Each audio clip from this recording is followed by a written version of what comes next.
আরে বাড়া পাইকারিয়া কি ছাগল দিলা যাস্তে আসতে বলিছে, দেখা যাক আসকদের কথা বলবো দেখি।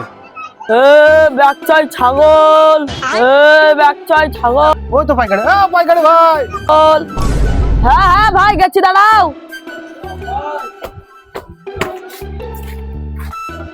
বলছি ভাই, তুমি যে আমাকে ছাগলটা দিলা 1 বছর আগে, তা দুধ হবে বলি, তা দুধ তো দূরে থেকে, দুধ বাটি তো হলো না এখনো।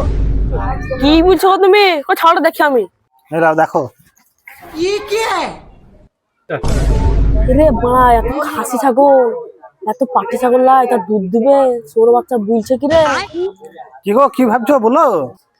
আর কি বলবো ভাই, অত চিন্তা করে লাভ নাই। এপ্রিল মাসে 34 তারিখে দুধ দিয়ে দিবে। তাই নাকি ভাই? আমি তো ভাবছি দুধই দিবে না খো।